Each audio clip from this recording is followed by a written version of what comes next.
Good afternoon, everybody, and welcome to Transcending Together with Julianne and Lee. Good afternoon, beautiful and amazing human beings. I hope that you are all having a fabulous week and you enjoyed the music session from the last lot. So from my side, it's a hello from me. And it's a hello from Lee. Hello, everybody. So, Lee, what did you do this weekend? I watched a little bit of rugby. Oh, really? What happened? A nail-biting rugby game again, by 1 point again. Yeah, absolutely thoroughly enjoyed it. Yeah, it Last was week a bit of all my crazy. nails, so I didn't have any more nails this week. So, and you? Yeah. I happen to have watched the rugby as well, believe it or not, as strange as that might sound. Brilliant. Yeah, no, it was really good. And I'm just so chuffed with them because they are all so, so what I found so extraordinary about them is the extent, is just how humble they all are. Just incredible. And the way, they insist that they did it for all of South Africa. They're not full of Yes. themselves. It's not self-aggrandizing, just incredible. And they went there to make a point. They did it 3 times by a point. By a So point. yeah, so I guess that was good. That was good. It was really amazing, and Yeah. I'm loving all the memes and stuff, especially because the South Africans have a word which is called, in English, the word is side, and in Afrikaans it is kant. So there's been lots. Kant. The spelling is Yeah, Kant. ANT. Kant. Just to be clear, and I'll even put in. I'll put in a link to Wikipedia if you don't believe me, but it's very true. Anyway, so there's been all these things about the the trophy's gone from Noordkant, the north side, to Zuidkant. Oh, And we also, getting just just picking up on what you said, that team playing for their country, that's what they've done. They were playing. That was their job, to play for the country, to bring unity again to the country through yeah. the symbol of the Springbok. And if you have a look at its checkered past and what it represented 29 years ago to what it represents today, and how that symbol of disunity has now become a symbol of unity. And I mean, they Yeah, even made a film about it, Invictus. And it's like they're not playing for themselves, they're playing for a greater good, they're playing for their country, and very, very humble, very humble. they are. They are, and I can't wait to see the footage of them arriving home because they certainly got a great send off. So Yeah, it'll be good yeah. to see how they come home. So last week we were chatting. We had a Bible study, and we didn't get very far because we got kind of caught up on a couple of things.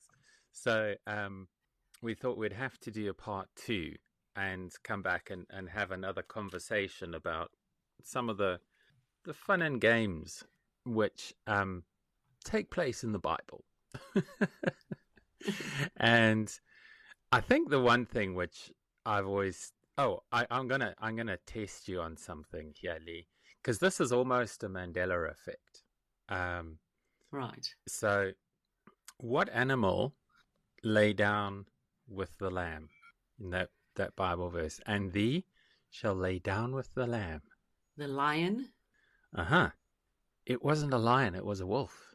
Oh, Exactly. yeah, When that's a I mean, Mandela effect. you just think of all the iconography of the lion and the lamb. Yeah. It's so ingrained in how we understand the world, and like paintings, and it's just incredible that actually. Let me see if I can find it here. It's not that one. Here we go. Bible Story Voice.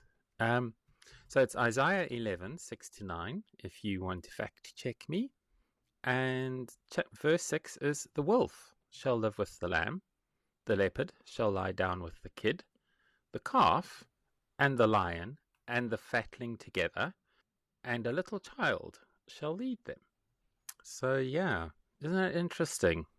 Just definitely up there as a biblical Mandela effect, if you like. I think so. Yeah. Yeah, the other thing I came across was apparently there's a bit of a debate as to what Jesus' job was before he began preaching. What do you think his job was? Wasn't he an apprentice carpenter? Because his father Joseph was a. Would he not have been an apprentice carpenter? No, apparently he was a stonemason Oh, because Joseph was a carpenter. yeah. Well, would make sense that his son would follow in his father's Joseph's footsteps. So he was a Yeah, stonemason. apparently there's some debate about that. And it's all to do That's with the very Hebrew to interesting. Greek to Latin back to Hebrew into English. But yeah, Translation. there is a bit of a debate on that one. We're not quite sure whether you could sort of land on it either way, depending on how you do the interpretation.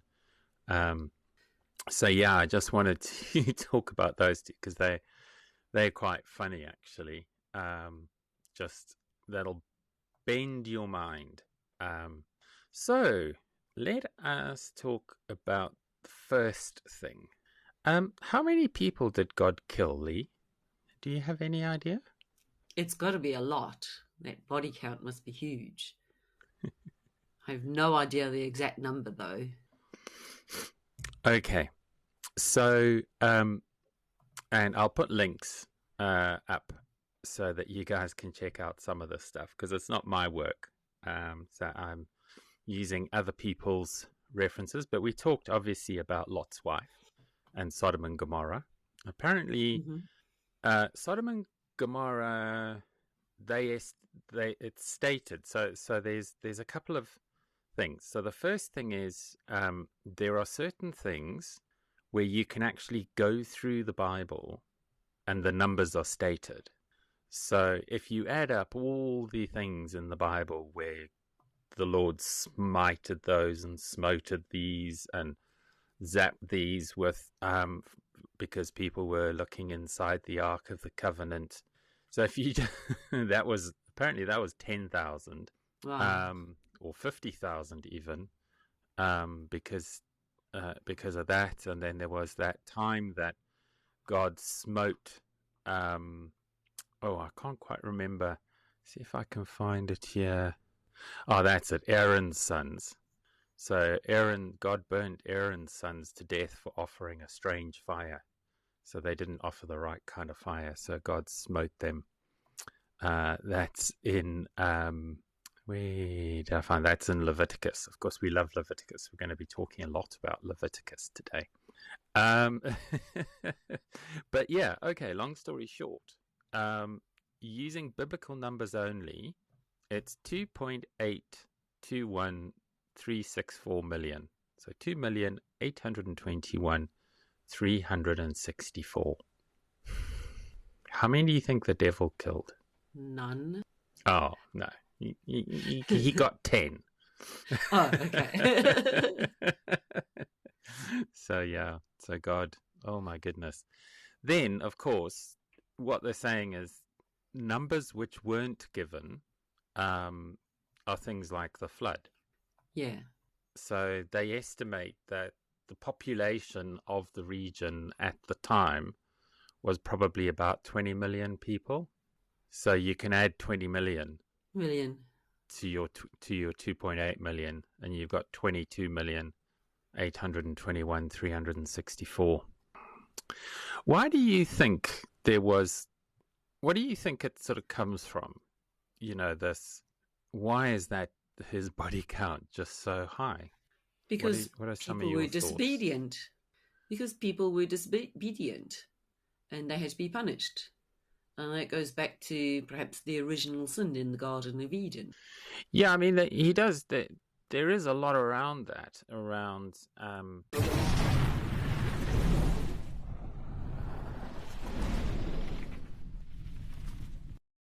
the world's largest radio station for the trans community. Trans Radio UK. Welcome back, beautiful and amazing human beings. I hope you are all enjoying our Bible study. And one of the things Lee was saying as we went into the break was that obviously this was Old Testament, and there's a New Testament, and there's a New Deal, and so forth. And being part of the LGBT community, and we spoke about this last week, where I said, I don't see actually how you can reconcile being Christian with being LGBT. And often it is quoted, there's a number of biblical references which tend to be called upon to justify people discriminating against LGBT people. And the primary one of these comes from Leviticus 18:22, which is, you shall not lie with a male as with a woman. It is an abomination. And that's often drawn upon. The one thing it doesn't really talk about, though, is a woman lying with another woman. It doesn't reference that at all. So, yeah, I think that's quite an interesting thing there. So maybe it's just the GBT as opposed to the LGBT. That's a problem. Yeah. Or maybe Because women weren't high enough or worthy enough to write about in that way. I think that's part of it. I think, given, if you look back in history, so the ancient Romans were quite an hedonistic bunch, as were the Greeks, and it was not uncommon for men to have male partners.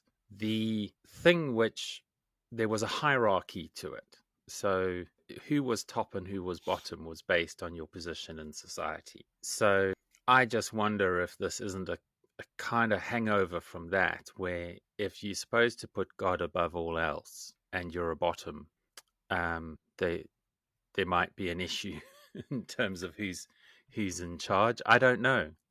Yeah, it's interesting, but I think you're right. It might just be that the women weren't interesting enough or worthy of being spoken about. So that was the one, and that is oft quoted. And then there was another one, which was, see if I can find it here. Oh, this one. And this is why I'm definitely not going to heaven, and why trans women are definitely not going to heaven.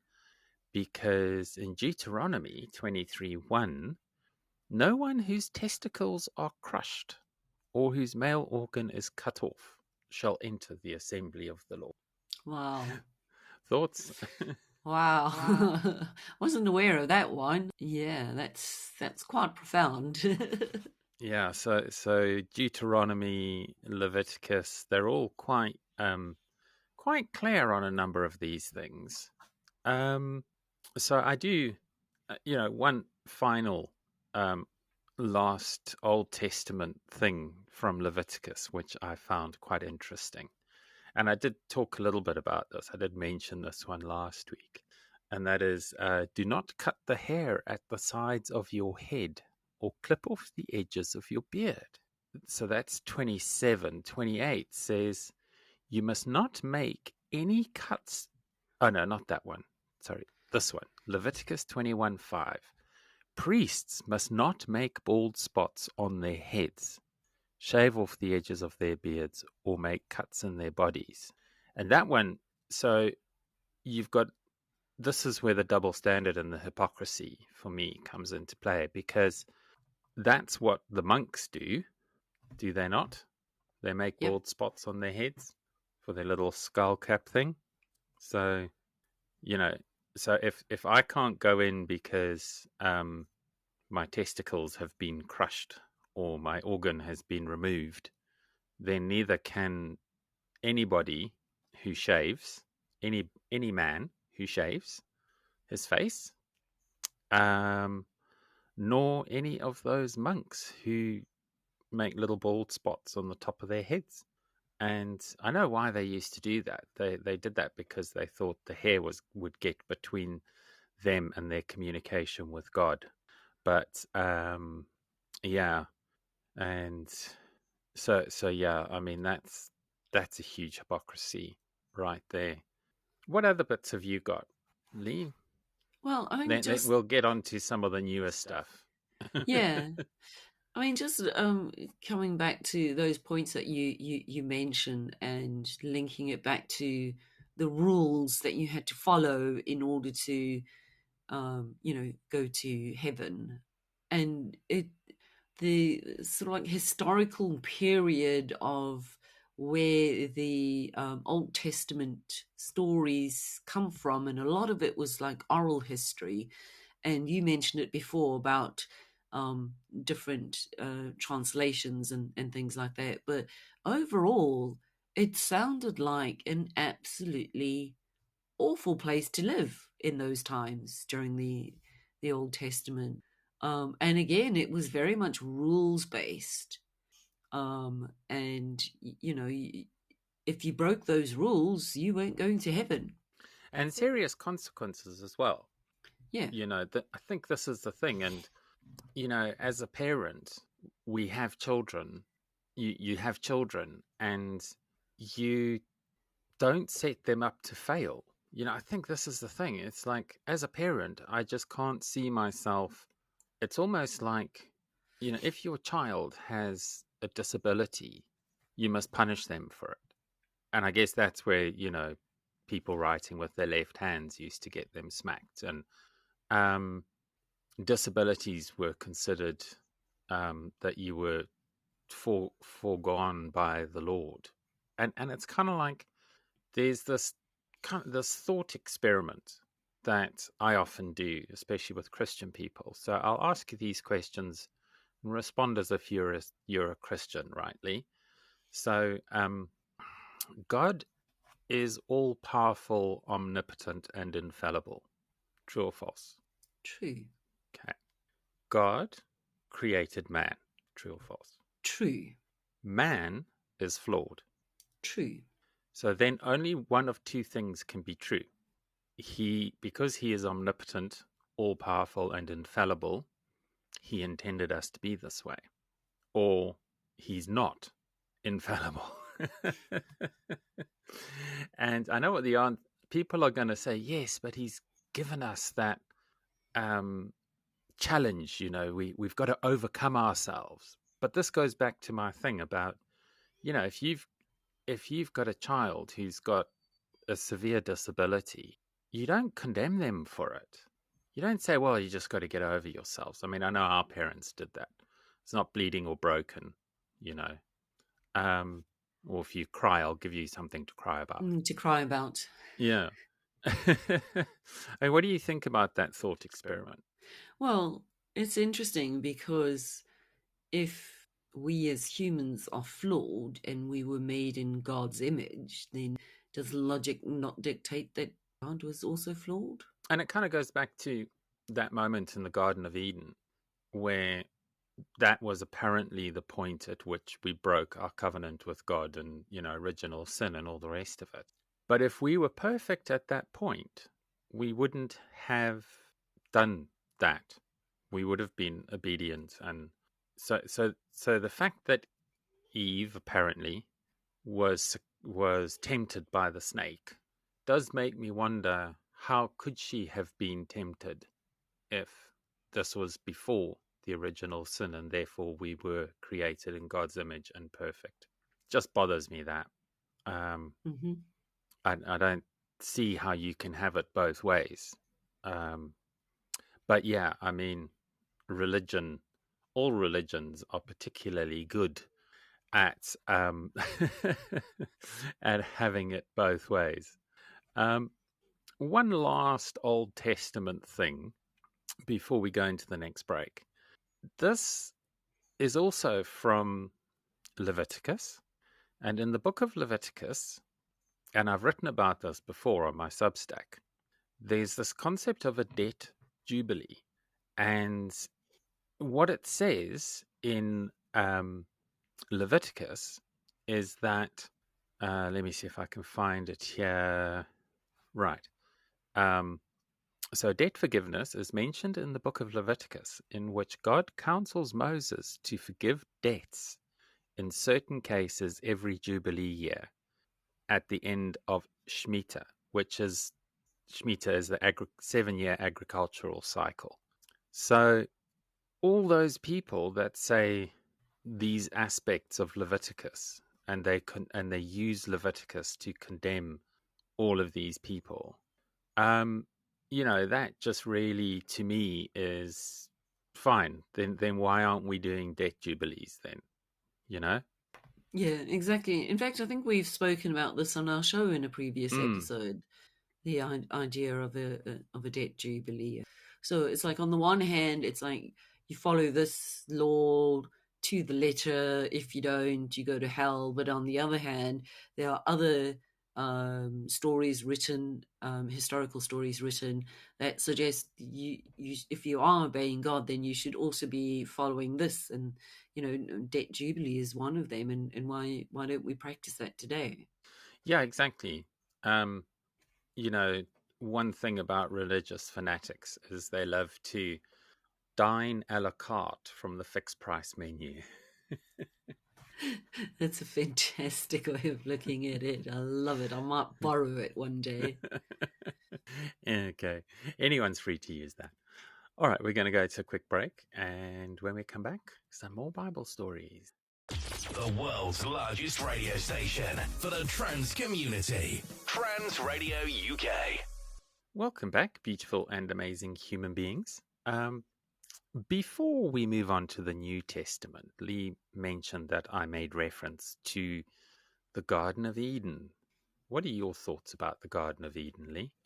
I think it's quite interesting, and I'm certainly learnt a lot more and have a more open-minded view since that story was told to me in Sunday school, and as part of the sort of like puzzle to our ancient history is the interpretation of certain things to people of that time that were perhaps not experienced or exposed to kind of like the technologies and understandings that we might have today. And I think I mentioned it last week, where you've got these chariots of fire and things like that. And the history back then was an oral history. It wasn't written down.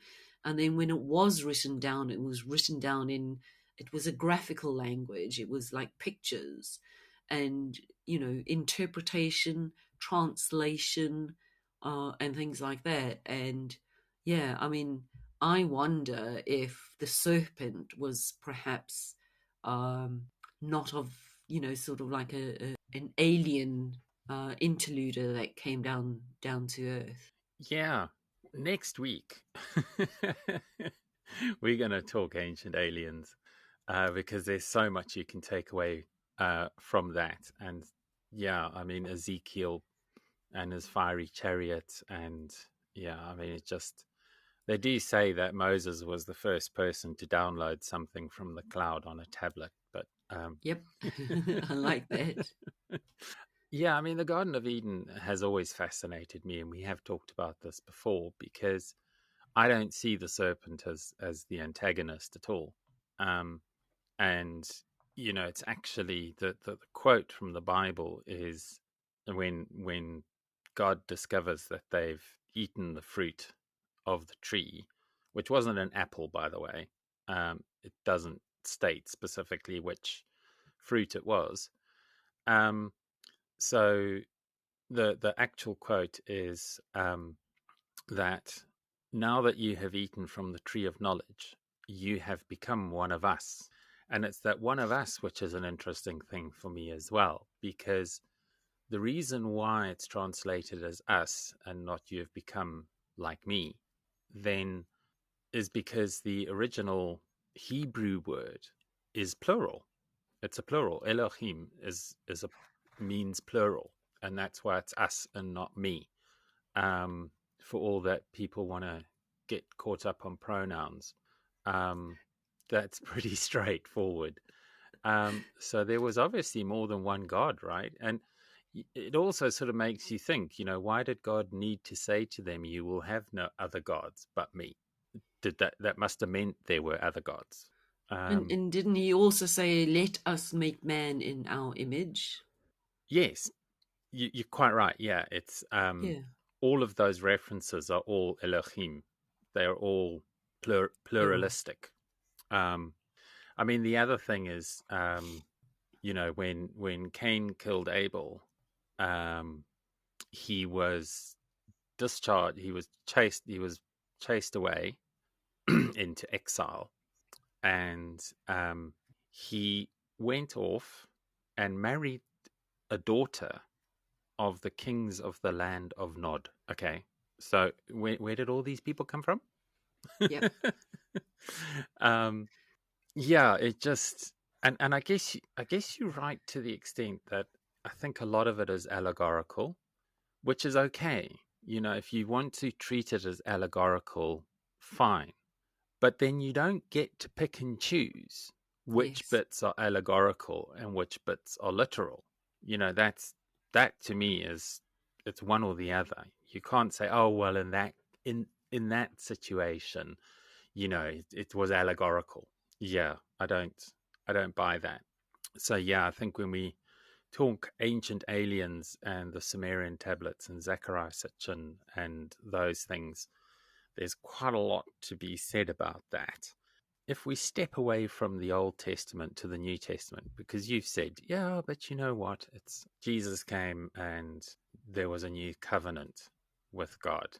So, notwithstanding the fact that God seems to disappear at some point between the last book of the Old Testament and the first book of the new one, what are some of the things in the New Testament which you think are interesting? I the story that automatically springs to mind is Peter's attempt to walk on water, and he starts walking on water towards Jesus, um, and he has the faith that he can do that, but in the end, um, it's almost like a moment of comedic doubt. He begins to sink, and Jesus chastises him for his lack of faith before pulling him to safety. And it sort of showcasts a human moment. That doubt. He was walking on water fine, and then he had that doubt, and he started.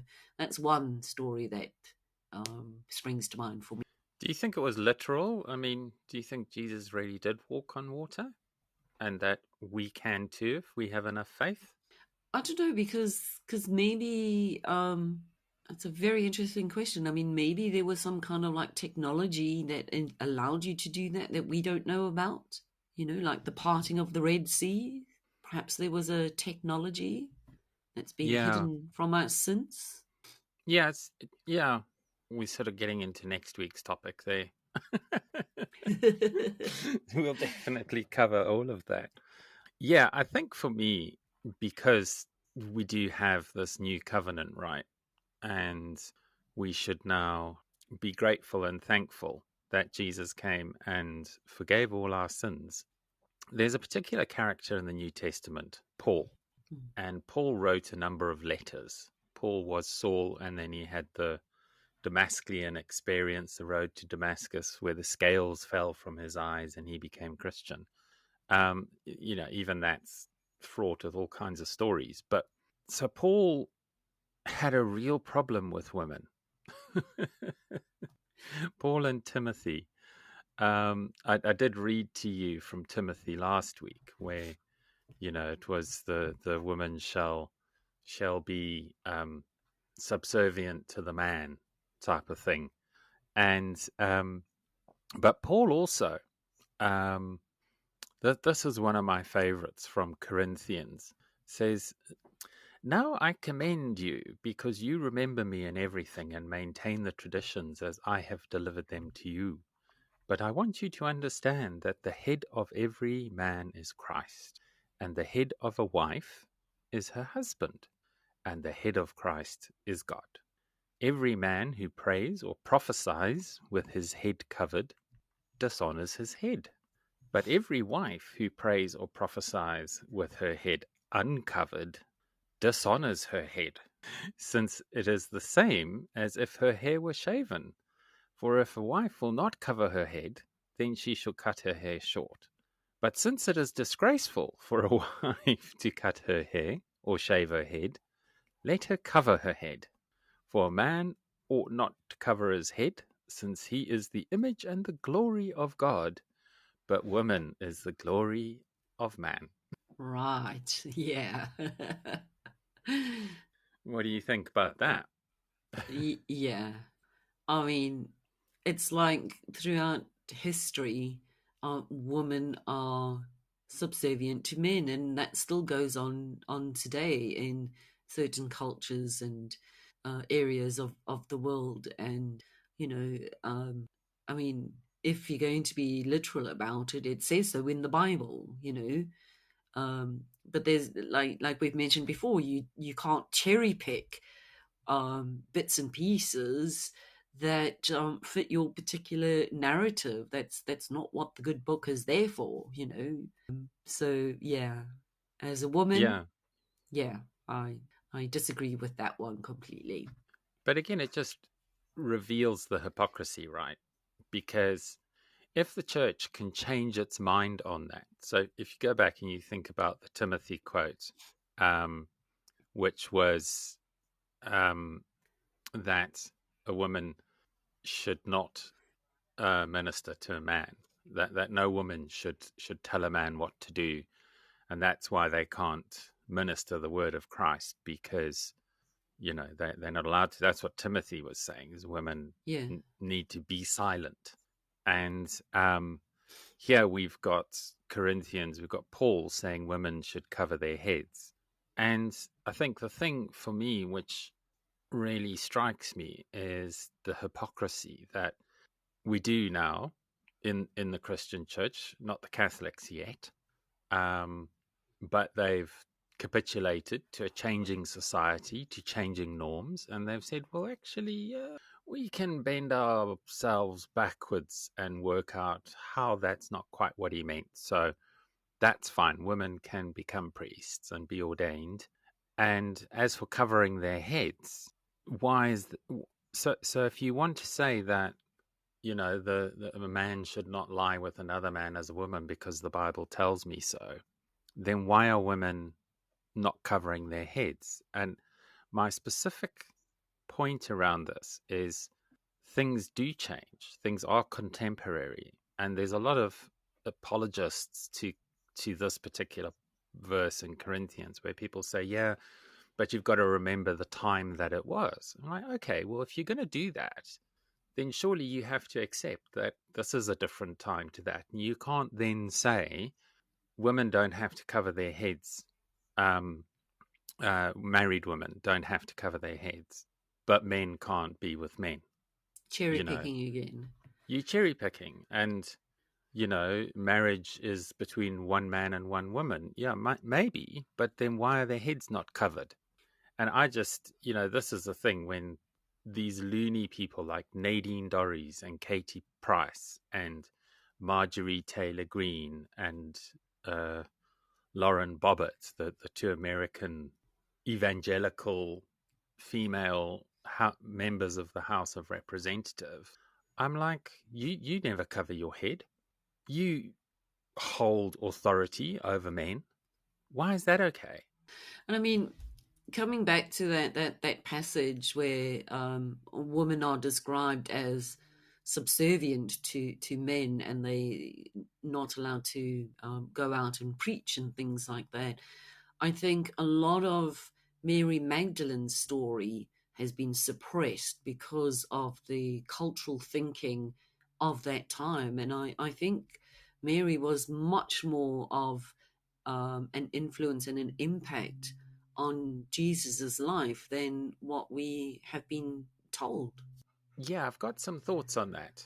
But I think we need to go to a quick break. And when we come back, I will share my thoughts on that. See you in a bit.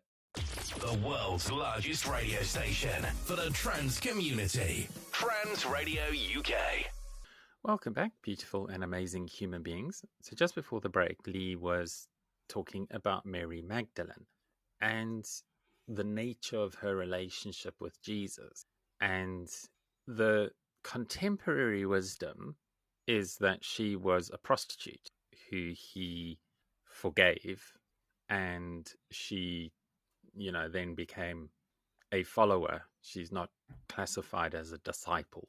Now, the interesting thing is when they discovered the Dead Sea Scrolls, it turns out that that was an invention. And when they've gone back and looked in history, it was actually Pope Pius II, I think it was, either Pius or Innocent, I can't quite remember which one it was, who decided that she ought to be a prostitute. And up until that point, she had never been. The other thing which I find interesting about it is, as somebody who grew up in a Jewish household, the washing of the feet is something. If you are an unmarried man, a woman cannot wash your feet. Only your wife can wash your feet. And when you look at it contextually, they could not. They were living at a time of the Pharisees. She would have been stoned to death for doing that. And certainly Jesus would have been chased out of town. So, again, people are not considering so we said, okay, so they're saying, oh yeah, but, Corinthians was written at a time when that was, and the people of Corinth, that was relevant. That was a relevant message for them then. So here we go. We're saying, okay, we can justify that because it's contemporary to the time. But then what was also contemporary to the time was that only your wife can wash your feet. Yeah, exactly. And I mean, that's a valid point because, Jesus himself was Jewish. He was raised Jewish. He practiced the Jewish laws. Christianity came afterwards as a religion. So they were all practicing, Jewish laws and things like that. So the fact that she was able to wash his feet without being stoned speaks volumes, but it's like that knowledge is not in like the mainstream. It's almost been suppressed to fit a particular narrative. Yeah, and when you look at the people who allegedly wrote all of these books, and you take like Paul and Timothy, they despised women. You can't take it any other way. I mean, they were really, really awful about where they believed women fitted in. Almost like they were trying to make a point, right? Exactly. And, there's that old story about how, so I do believe that Jesus and Mary Magdalene were married. This is the whole Da Vinci Code narrative. And I think it's true. I think she fled after they crucified Jesus, and she fled to the south of France, where they have a very old law of the Magdalene. And you actually have, if you go to the south of France, most of the images and depictions of Mary are of they call it the Black Madonna. I think I've heard about that, but it's probably not been kind of like foremost in my mind. But I've heard of that, the Black Madonna, yeah. And yeah, they are the Cathars, who were a sect of Christian who were wiped out. I think that was Innocent. That was Pope Innocent. In the purge of the Knights Templar, they laid siege to, can't think what the name of the place was. I'll put it in the text. And inside were the Cathars, and the Cathars, the knights, some of the Knights Templar had sought refuge in this town, and the Roman army, the Church of Rome army, who were busy wiping out all the Knights Templar, they went and so they sent message to the Pope, and they said some of the people in this town are good Christian folk. Not all of them are heretics. So how do we know? How do we tell? And the Pope wrote back and said, kill them all. God will know. And they literally massacred everyone. And this has for a long time really bothered me, is that you look at the Spanish Inquisition, and if it weren't for the violence wrought upon the European people during the Dark Ages by the Church of Rome, would Christianity even have survived? Because there were a lot of different sects. You know, there were the Cathars, there were the Essenes, the Coptic believers in Ethiopia, lots of different sects of Christianity that the Roman Church just set about obliterating. And you wonder to what extent it would even exist as a religion today if they hadn't done that. And that, to me, that's when I lost my faith, I think, was a big part of it, was reading the original book. So the Da Vinci Code was actually plagiarized by a book that was written by Michael Bagent. Again, I'll get the link for you, but the name of the book is the what was it? The Blood and the Cup, or something like that. So that was the original book that they wrote, where they traced this idea that the Holy Grail was actually Sangreal, which is the Holy Blood, and it's the Holy Blood line.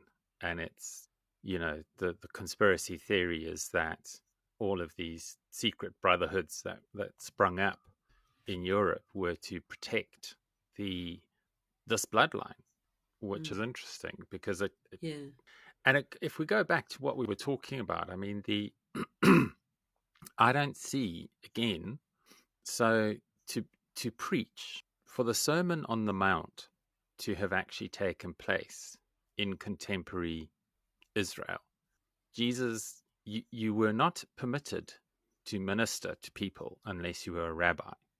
You couldn't be a rabbi unless you were married and had children. That is part of rabbinical law. That would have been the law of the land at the time. And, there's good reason for that. Because I often wonder this. My first marriage was to a Catholic, and I remember doing a Catholic inquiry class. And I actually challenged the priest, and I said, who are you to lecture me on how to conduct my marriage if you are not married and you don't have children? What? Good point. By what authority? And obviously the answer is the authority of God. But yeah, so the Sermon on the Mount could never have happened the way they say it happened. So that to me has always been a problem, having, had some exposure to Jewish and rabbinical law, such as, in my youth. It just never completely made sense to me. The only way you can make it work is to dine a la carte from the fixed price menu. It's to say, okay, I'm going to take a little bit of this and a little bit of that, but I only want to pay for this.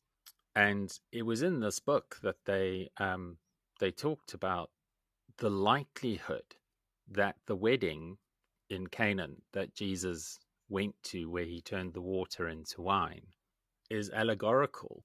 It was his wedding, and he was required to provide the wine. But because they had to make it miraculous, they had to say, oh, he turned the water into wine. Quite simply, it was his wedding, and he provided the wine. Do you know? Yeah. What do you think?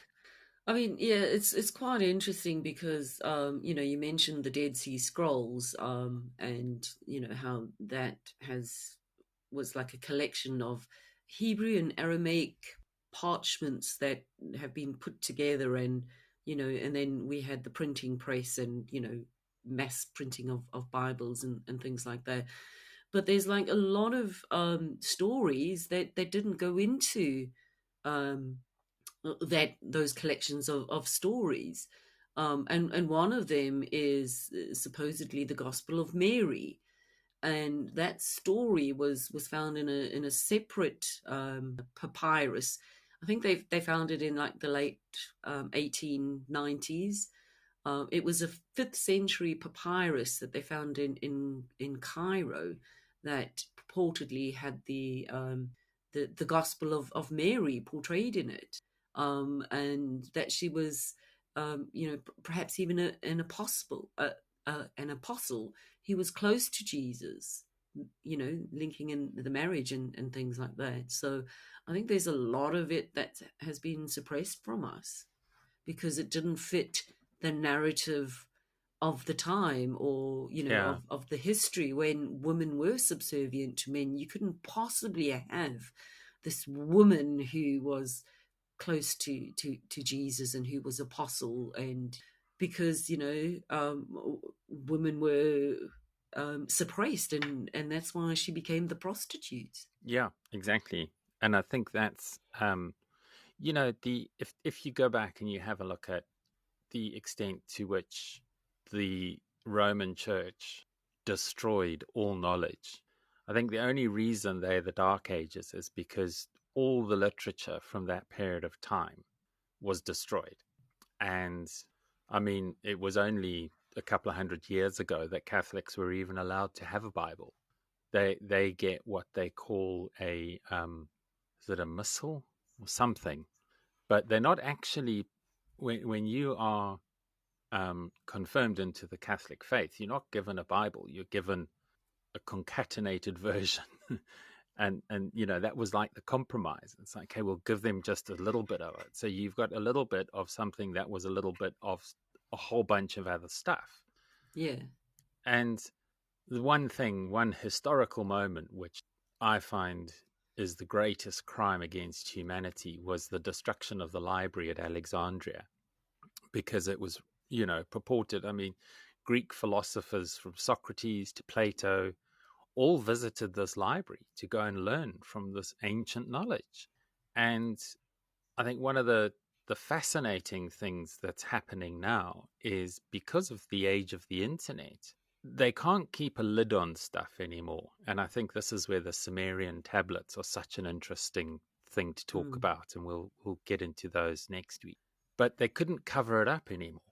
So they covered up what they could, and they created this collective memory hole and I do think that's what's in the Vatican Library. I don't think they burned all of that. I think they put it on ships and they took it back to Rome, and then they burned the library down and to say, oh, look, it's all gone now. And I mean, why on earth, if you want to get my faith, if you want to restore my faith in your church, digitize the Vatican Library and make it available to everybody, then maybe we can have a conversation. Once you see the full picture. Yeah, let us have all the information then. And that, for me, you talk about the difference between the Old Covenant and the New Covenant. The Old Covenant was a bit more honest. Like he said, there were rules and there was consequence, and it was very clear. And if you didn't follow the rules, it wasn't Moses or Judah or Joshua or any of them. It was God smote you and struck you down in pillars of fire and all sorts. Turned you into a pillar of salt. Yeah. Whereas the New Testament's all about men telling people how to think about things. And I just won't be told what to think. And that's my last word on the subject. Yeah, absolutely. Any final words from you? Yeah, I mean, I just think it's been an absolutely interesting conversation. Again, it's about our messages to do your own research, to look things up, to have an open mind, because I think, and I strongly believe, that information has been suppressed over the ages to fit a certain narrative. And it's just, we bring you these episodes to encourage you to do your own research, to have an open mind, and to come to your own conclusions, and be a sovereign human being. Absolutely. And we hope we're prizing your minds open with different takes on all these different things. Next week, as I said, we are, we are going to pries that open even a little bit more. We're going aliens. It was aliens. So yeah, thanks everybody. I really hope you've enjoyed these 2 episodes. Probably lots of comments are going to come through as a consequence, no doubt. But that's okay. And yeah, so next week, Ancient Aliens. For now, that's The it. world's So largest goodbye radio from me. station for the And trans goodbye from me. community. Trans next Radio week. UK. Bye.